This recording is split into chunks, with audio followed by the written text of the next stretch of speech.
अगर हम खान साहब को जेल से नहीं निकाल सकते, 4 महीने हो गए हैं इस असेंबली को, और हम डेस्क मार रहे हैं और थपकियाँ मार रहे हैं और कमेटी खेल रहे हैं असेंबली, इससे बेहतर है घरों में जाके बैठ जाए।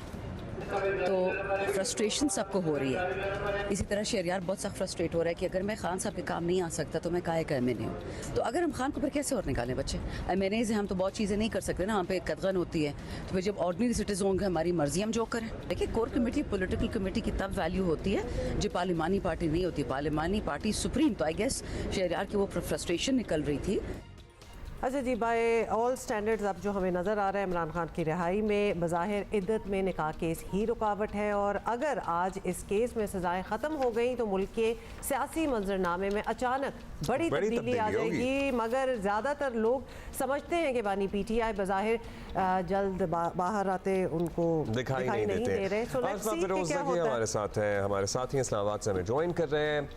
अरफाज, ज़ाहिर है पाकिस्तान तहरीक इंसाफ की उम्मीदों का मरकज़ आज का एक केस बना हुआ है। लेट्स सी क्या होता है। लेकिन वैसे केस कमज़ोर है, मजबूत है। पहले तो इसके मेरिट्स या डीमेरिट्स पे बात कर लेते हैं, क्योंकि आज तो फैसला आ ही जाएगा, since we are discussing the overall situation.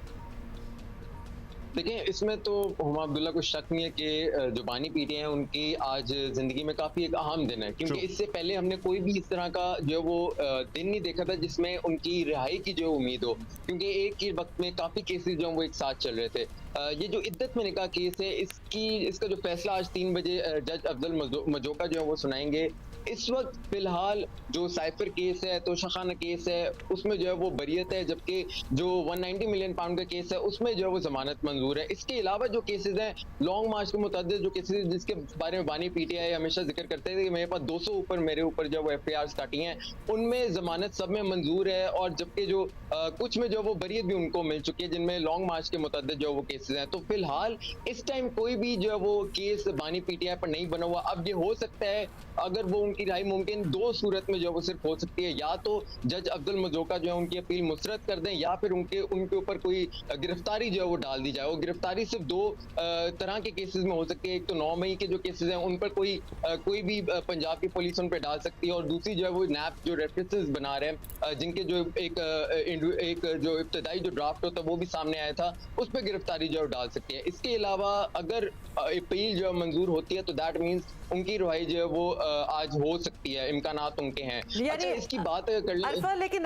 Just to close that, ये बताएं कि अगर आज वाला केस भी सेटल हो जाता है तो पुराने सारे केसेस उसके बाद सेटल्ड हैं, अब कोई नई चीज हुई तो होगी, वरना एवरीथिंग विल बी डन अगर तो आज रिहाई मिल जाती है।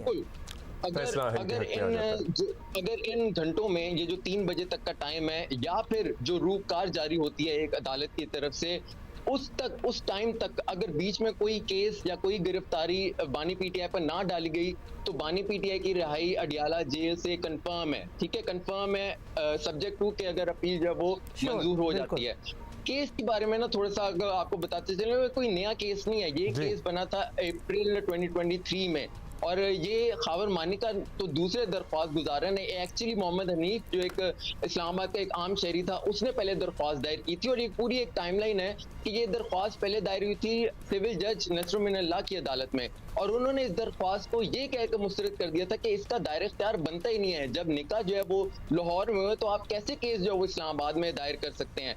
इसको फिर सेशन अदालत में अपील इसकी दायर कर दी गई थी। सेशन अदालत ने जो दोबारा रेफर कर दिया था, रिमांड बैक कर दिया था सिविल जज कुदरतुल्लाह को। लेकिन जैसे ही सिविल जज कुदरतुल्लाह जो चला रहे थे, जिन्होंने अभी सजा भी दिया है, तो ये जो इस्लामाबाद का एक आम शहरी है मोहम्मद हनीफ, इसने अपनी दरख्वास्त वापस ले ली थी। और फिर खावर मानी का जो गिरफ्तार थे उन दिनों, वो नमूदार हुए थे, और फिर उन्होंने जो है वो दरख्वास्त दायर कर दी थी, बिल्कुल सेम, बिल्कुल जो इवन के मैंने जो इनकी दरख्वास्त भी पढ़ी थी ना, मोहम्मद हनीफ की और खावर मानी की, दोनों की दरख्वास्त जो वो कॉपी पेस्ट थी। और इनके वकील भी एक ही था, जिनको रिजवान अब्बासी जो प्रोसिक्यूशन भी कर रहे हैं मुख्तलिफ बानी पीटीआई के केसेस में, तो एक ही वकील ने उनका जो वो केस लड़ा था। और सिविल जज कुदरतुल्लाह ने जो इसकी समाअत की, तो देखिए समाअत भी जो है ना वो कोई नॉर्मल नहीं थी।